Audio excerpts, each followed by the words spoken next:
Cerita diawali saat acara bergengsi launching produk tas branded Boudoir menjadi pusat perhatian pewarta yang haus akan berita. Acara tersebut dihadiri oleh para selebritis dan orang-orang yang berpengaruh menyukai barang-barang branded. Di tempat lain, Hye kecewa karena Ududin terjatuh ke bawah gorong-gorong dan ia pun dikejutkan dengan mayat yang membuatnya berteriak. Saat itu polisi lalu datang ke TKP menyelidiki mayat tersebut yang tidak diketahui identitasnya. Namun diketahui tas branded di dekat mayat dan ditelusuri pemilik tas tersebut. Gyeong sebagai polisi diinfokan pihak forensik bahwa jasad seorang wanita ini diyakini meninggal karena kedinginan. Saat menyelidiki sendirian, Gyeong dihampiri Jeong yang memperkenalkan diri bahwa ia adalah karyawan baru di unit tim kriminal.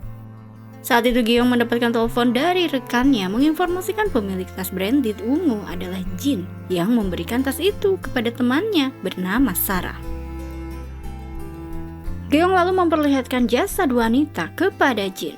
Sontak Jin pun lemas tak percaya bahwa Sarah sudah membeku tak bernyawa. Jin lalu menceritakan bahwa semua bermula karena tas Birkin. Saat itu Sarah membawa koper, dia berkeliling toko tas Birkin dengan style santainya. Diikuti oleh SPG, namun Sarah berujar dia akan membeli semua yang telah disentuhnya. Hendak bertransaksi, Sarah membayar dengan uang tunai yang full ada di dalam koper yang ia bawa.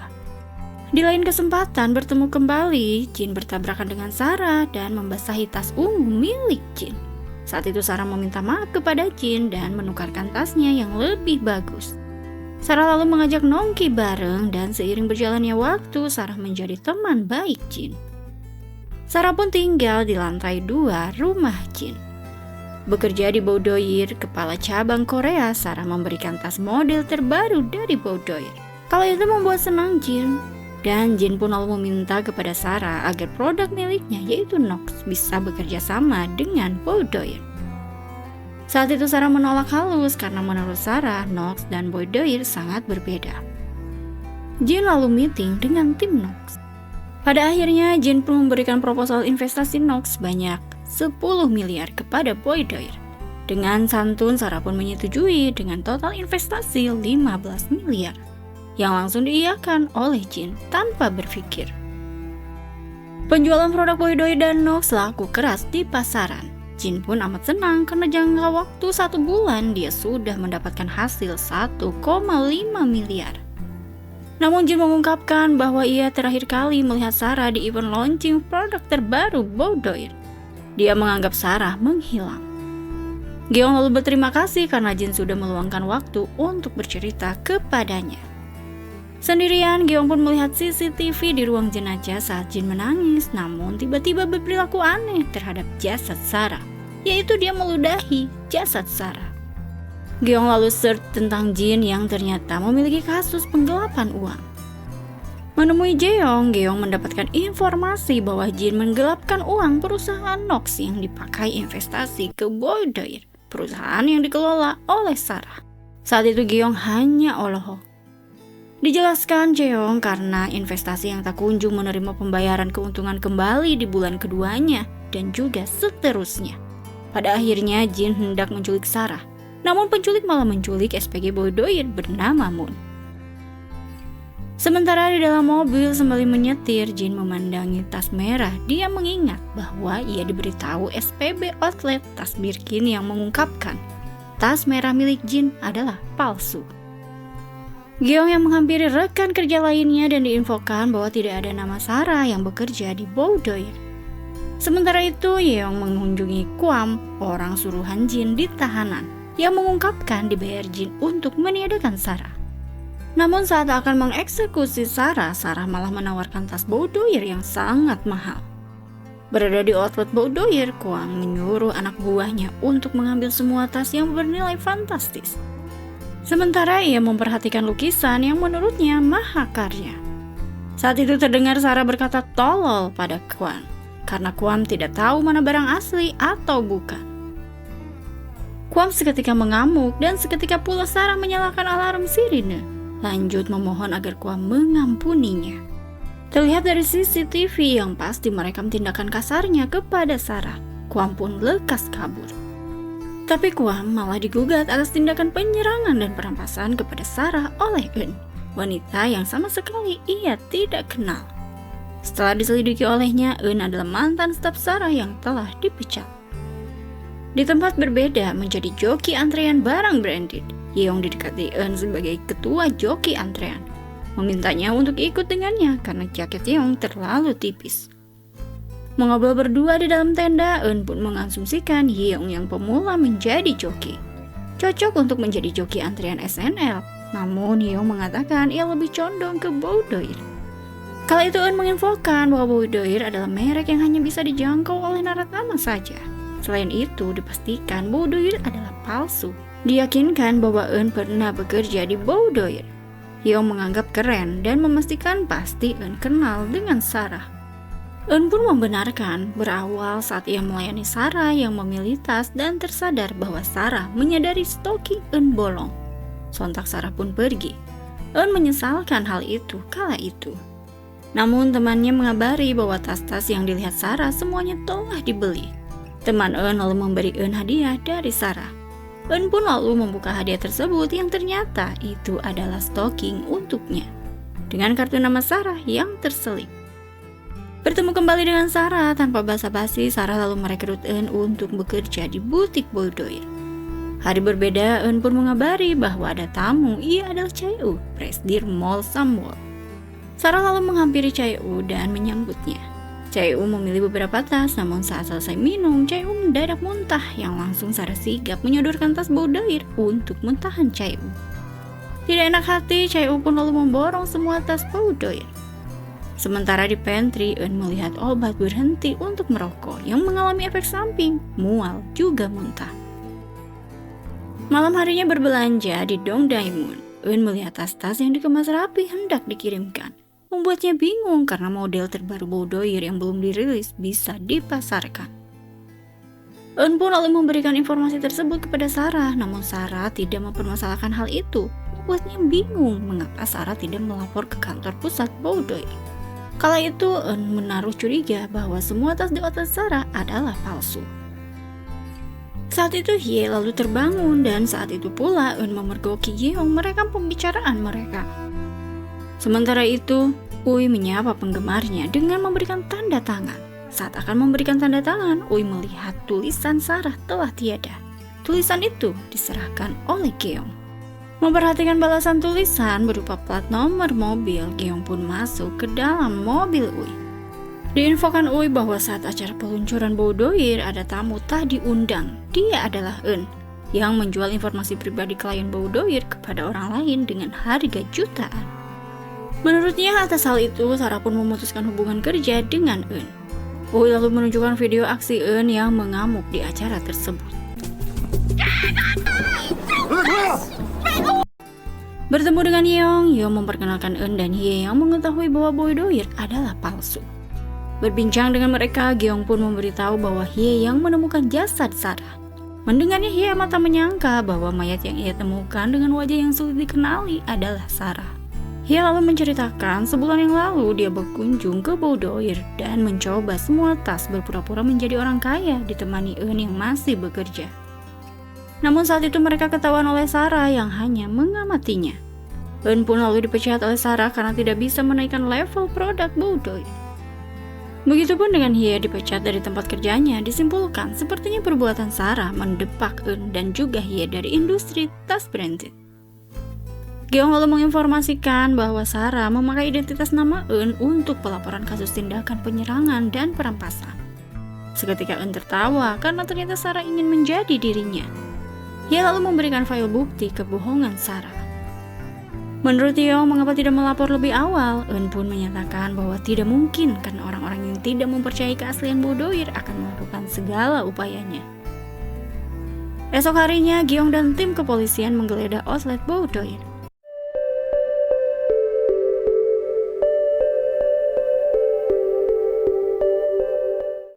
Lanjut memeriksa TKP awal, Geong melihat jalan yang menuju pembuangan sampah dan dia sampai di Mall Samwon. Menjadi pusat perhatian orang-orang karena tampilan dan baunya yang meresahkan semua orang. Sementara Hye fokus mengingat seingatnya dia pernah bertemu dengan Sarah. Berteriak dia pun mengingat kalau berfoto dengan teman-temannya menunggu antrian. Sarah menghampirinya meminta foto tersebut dihapus. Hye pun tak habis pikir dengan tindakan kasar Sarah yang sampai membuat kalung miliknya rusak. Memeriksa ponsel lama dirinya, Hye masih menyimpan satu foto yang tersisa saat itu, yang langsung diinfokan kepada Yeong. Setelah bebersih bersama Yeong, Yeong pun menemui Chae-woo meminta penjelasan mengenai Sarah yang diketahui oleh Chae-woo. Di kantor polisi, Yeong pun mendapatkan informasi bahwa Hui berparas Sarah. Dia pernah bekerja 5 tahun lalu di Mall Samuel. Teringat nama Hui, Kim memberikan selembaran penipu Dewi Cheongdam bernama Hui yang masih menjadi buronan dari 3 tahun yang lalu. Diinformasikan Min bahwa Hui sudah tiada 5 tahun yang lalu karena bunuh diri dengan memperlihatkan CCTV saat Hui menjatuhkan diri. Namun menurut Min, jasadnya sampai sekarang belum ditemukan. Membawa berkas Hui, Gyeong dan Yeong lebih lanjut menyelidiki kasus Hui. Dengan membaca diari Hui yang bekerja menjadi SPG barang branded. Saat bekerja, tatapan Hui terfokus pada tas mewah yang membuatnya bertekad menjadi orang kaya yang dapat menggenggam tas itu. Hari berbeda, para staf dikumpulkan karena ada tas branded yang hilang diketahui tetangga Hui berjaga. Diperhatikan lewat CCTV bahwa seseorang masuk dengan lincah mengambil beberapa tas tanpa adanya pengawasan Hui yang seharusnya berjaga saat itu. Sembari menangis, Hui pun menyatakan kalau itu dia ke toilet atau menahu soal penyusup yang masuk.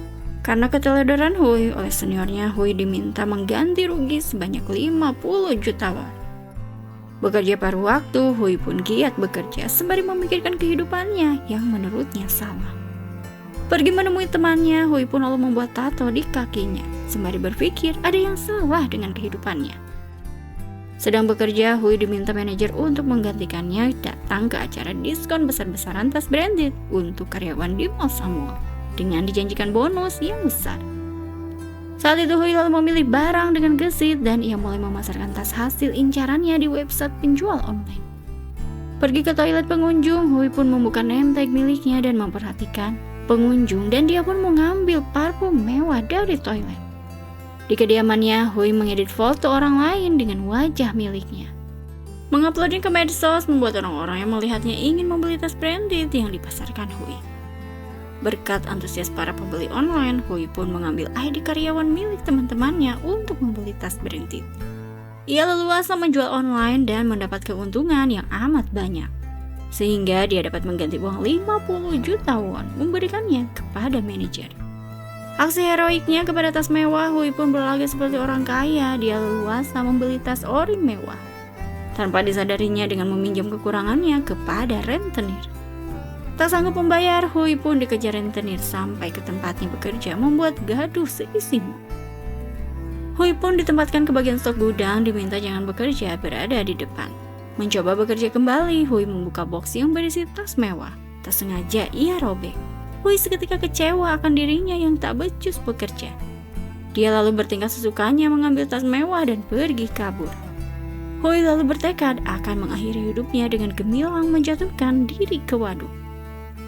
Gyeong mengasumsikan sepertinya Hui merubah diri menjadi Sarah dengan modal tas yang dicurinya.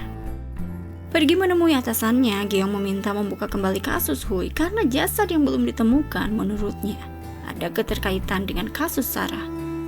Atasan Gyeong tidak mengaminkan karena menurutnya kasus Hui kasus receh yang tidak perlu dibesar-besarkan. Pergi ke sebuah kafe yang tertulis di buku yang diberikan oleh Eun. Gyeong melihat beberapa foto yang terpajang di dinding kafe dan terfokus pada foto siluet bertulis Jiwon. Yang seingatnya di buku dari Eun tertulis penjaga Chae-woo. Berada di sekitar waduk yang sedang dibersihkan karena terdapat laporan adanya piranha yang merupakan ulah dari Gyeong. Petugas yang sedang bekerja berteriak menemukan tengkorak. Namun hasil forensik diketahui berjenis kelamin laki-laki. Menginterogasi Jiwon, Gyeong mendapatkan informasi bahwa bukan Hui yang dekat dengannya, tapi Eun-jae yang telah bersuami, yaitu Seong-shin. Jiwon selalu menemani Eun-jae meluangkan waktu, sementara Eun-jae memberikannya uang dan barang mewah. Sampai dia pun mengetahui bahwa Eun-jae dicekoki narkoba oleh Seong-shin, membuatnya marah. Eun-jae lalu kabur dari suaminya, mengubah namanya menjadi Sarah, dan mencoba memulai hidup baru dengan meminta bantuan dari Jiwon. Saat itu Sarah membuka boudoir, sementara Jiwon menggait Chae.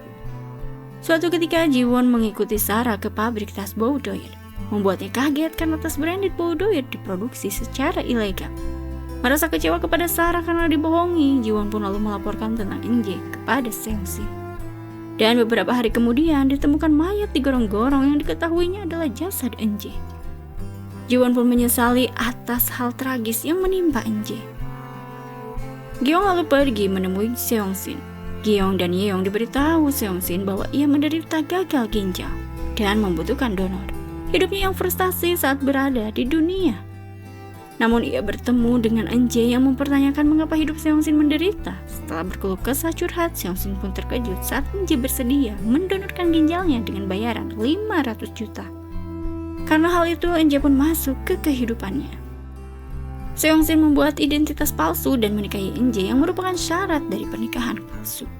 Pernikahan palsu digelar agar tidak ada spekulasi buruk bagi si pendonor ginjal, yaitu NJ. NJ pun melakukan serangkaian pemeriksaan untuk mendonorkan ginjalnya. NJ lalu memberikan perhatiannya kepada Seongsin, sampai merelakan dia ditusuk oleh seseorang yang berhasil kabur. Saat itu membuat Seongsin menyadari bahwa NJ tulus kepadanya. Dan atas itulah Seongsin mengumumkan semua hartanya agar diwariskan kepada istrinya, yaitu NJ. Namun sehari sebelum operasi, Seongsin mengetahui dari bawahannya bahwa NJ adalah nasabahnya yang melarikan diri dari tanggung jawabnya. Tanpa rasa marah, Seongsin yang tahu fakta terbaru bahwa NJ hendak melarikan diri ke luar negeri tanpa mendonorkan ginjal untuknya. Saat itu Seongsin meminta bawahannya untuk membebaskan NJ, karena menurutnya dia belum kehilangan apapun. Tapi saat membuka mata di pagi hari, Seongsin melihat NJ telah mendonorkan ginjalnya untuknya. Dan setelah itu NJ menghilang dengan membawa pinus di rumahnya seharga 500 juta. Gyeong teringat bahwa tidak ada bekas sayatan di tubuh mayat, dipastikan Sarah masih hidup. Gyeong lanjut bergegas ke ruangan Jeong yang langsung diulti Jeong karena dana 15M tiba-tiba masuk ke rekening boudoir. Jeong menganggap ini akal-akalan dari Gyeong yang menerima suap dan tidak pantas untuk naik pangkat. Saat itu Gyeong lalu menginfokan pelaku masih hidup dan kasus yang tengah ditangani dirinya berkaitan dengan kasus yang ditangani oleh Jeong. Menemui atasannya, Gyeong menginfokan hasil penyelidikan dan meminta izin akan menjebak pelaku dengan memasukkan ke skenario-nya. Gyeong lalu mengadakan konferensi pers dengan menginfokan bahwa jasad bukanlah beridentitas Sarah. Dilabeli olehnya jasad anonim. Diumumkan bahwa tersangka menggunakan identitas palsu sedikitnya 3 kali dalam beberapa tahun. Dan sebagai petugas kepolisian meminta apresiasi masyarakat untuk membantu menangkap pelaku. Saat identitas pelaku dipublish, tiba-tiba Yeong menghalangi gambar identitas pelaku dengan menyatakan kepada media membatalkan penangkapan. Dia lalu membisikkan kepada Gyeong bahwa Sarah sudah menyerahkan diri secara sukarela. Berada di ruang interogasi, Gyeong mempertanyakan nama wanita yang di depannya. Namun Sarah mengaku bernama Sarah. Gyeong pun lalu meminta Sarah untuk jujur karena pemalsuan identitas untuk menipu orang lain dan merugikan secara finansial dapat menjerat Sarah. Sarah berujar dia menciptakan boudoir bukan untuk menipu orang lain, tapi agar tidak ada yang tertipu. Gyeong lalu memperlihatkan deklarasi surat impor tas boudoir yang disita dan menurut Gyeong palsu karena tas diproduksi buatan lokal. Sarah menginfokan bahwa surat ini tidak palsu karena ini adalah bukti sertifikat boudoir Eropa.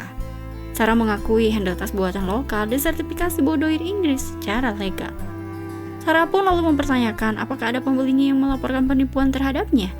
Gyeong yang tak bisa menjawab meminta untuk istirahat. Beberapa jam kemudian Sarah dan Jin diinterview bersamaan oleh Gyeong. Gyeong menjelaskan bahwa Jin ditangkap oleh unit keuangan atas penggelapan 15 miliar. Namun Jin mengungkapkan uang 15M ini adalah bentuk investasi dan hasil dividen telah ia terima.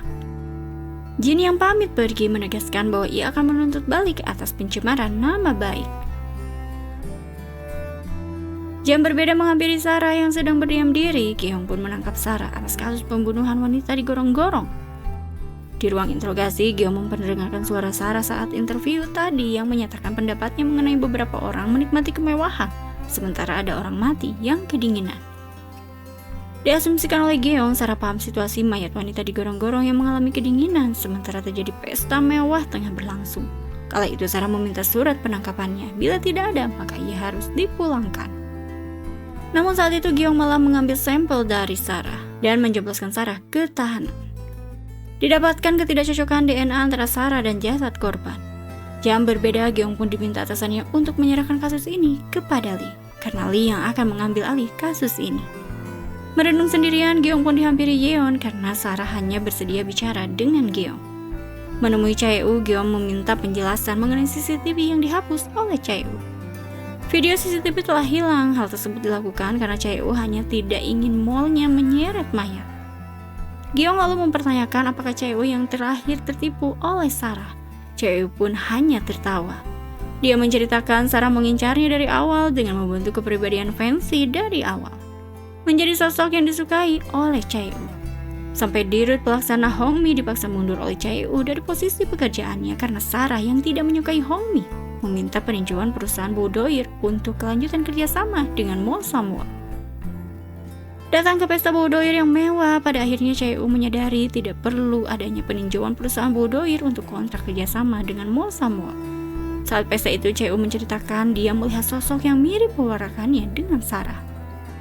Pergi ke desainer gaun yang dipakai saat pesta oleh Sarah, desainer mengungkapkan kepada Gyeong membenarkan Sarah memesan 2 gaun kepadanya, percis seperti di foto yang ditunjukkan oleh Yeon.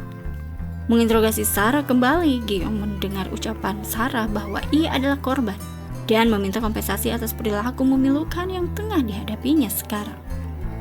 Gyeong lalu menunjukkan buku milik Eun terkait kebusukan boudoir, mengancam jika dia mengungkap buku ini, orang-orang akan mengetahui kepalsuan boudoir. Gyeong pun lalu menyatakan dia akan membantu meringankan hukuman bila Sarah jujur. Sarah pun lalu jujur bahwa ia awalnya mencari tempat pabrik kulit tas dan dia memergoki Mi Jung membuat tas yang terlihat mewah, merekrutnya menjadi partner bisnis. Produksi tas berlangsung dengan penuh ketelitian. Mi Jung dipercaya oleh Sarah pergi ke butik untuk memesan gaun karena menurut Sarah ukuran badan Mi Jung sama sepertinya dan karena kesibukan dia tidak bisa pergi. Hari berbeda, Mi Jung diberi ponsel oleh Sarah. Karena Mi Jung imigran gelap, Sarah mengizinkan memakai identitas miliknya untuk digunakan berobat ke rumah sakit atau hal lainnya yang mendesak yang membutuhkan kartu identitas. Sarah terlalu mempercayai Mi Jung sampai ia memberikan tas pemberian jin kepada Mi Jung. Namun Mi Jung menyalahgunakan identitas Sarah dengan membelanjakan barang mewah seenaknya. Mi Jung lalu pergi ke outlet boudoir, merasa terkejut karena tas-tas yang dibuatnya berharga fantastis. Sampai di kediamannya, Mi Jung pun terkejut melihat Sarah yang mengetahui bahwa Mi Jung menyalahgunakan identitasnya. Tanpa basa-basi, Sarah pun memecat Mi Jung, membuat Mi Jung murka dalam diamnya. Mi Jung telah sempurna menjadi Sarah. Gyeong tercengang saat Sarah mengaku sebagai Mi Jung yang telah meniadakan Sarah. Mi Jung kali itu meminta maaf karena telah melakukan semua ini. Gyeong memahami pengakuan Sarah sebagai Mi Jung karena boudoir. Gyeong pun lalu mengungkapkan pada hari peluncuran produk terbaru boudoir, Sarah berbincang dengan Jiwon yang meminta penjelasan mengapa memperalatnya. Sarah menjelaskan jika dia bukan Sarah atau bahkan Jaewon, apa Jiwon mau dengannya. Sarah lalu pergi keluar, dia dihampiri oleh Chae-woo yang langsung meminta komisi 30% atas kerjasama boudoir dengan Samwon karena Sarah telah berniat menjatuhkannya. Chae-woo pun menginfokan bahwa informasi akurat dia dapatkan dari Jiwon. Gyeong lalu memperlihatkan video Eun yang mengamuk di pesta itu. Gyeong mengasumsikan Sarah melihat Mi Jung yang menikmati pesta dengan riasan yang sama. Bergegas menarik Mi Jung yang berniat untuk meniadakan Sarah, namun Sarah malah meniadakan Mi Jung dengan membabi buta, menyepakati kerjasama dengan Chae-woo. Sarah pada akhirnya dapat membuang jasad korban karena bebas keluar masuk Mall Samwon. Atas perjanjian yang disepakati dan tahu seluk-beluk Mall Samwon, Sarah pun membuang jasad Mi Jung. Mi Jung menyatakan cukup logis, tapi tidak seperti itu. Mi Jung mengakui dia berdebat dengan Sarah yang memintanya untuk tidak muncul di pesta. Namun Mi Jung mengakui dia akan menjadi Sarah dan Sarah akan menjadi dirinya. Perkelahian pun saat itu terjadi membuat Mi Jung pingsan sementara Sarah pergi keluar. Dia melihat suaminya, namun tangannya berlumuran darah membuatnya masuk kembali. Dan saat itu Mi Jung meniadakan Sarah. Surat penahanan Mi Jung pun dibuat dan sidang dilaksanakan dengan hukuman 10 tahun penjara. Sementara Gyeong mendapatkan penghargaan atas kasus Sarah. Gyeong pun lalu mengunjungi Mi Jung mengabari proses kremasi Sarah dilakukan tanpa kerabat dan boudoir masih berjalan dengan sukses. Mi Jung pun bersyukur dan merasa puas. Dan kepuasan Mi Jung menjadi akhir dari drama The Art of Sarah. Untuk mendapatkan validasi seringkali kepalsuan diandalkan. Namun terdapat beban mental dan emosional karena tidak menjadi diri sendiri dalam menjalani kehidupan. Terima kasih telah menyimak drama ini sampai akhir. Cici undur diri dulu, bye.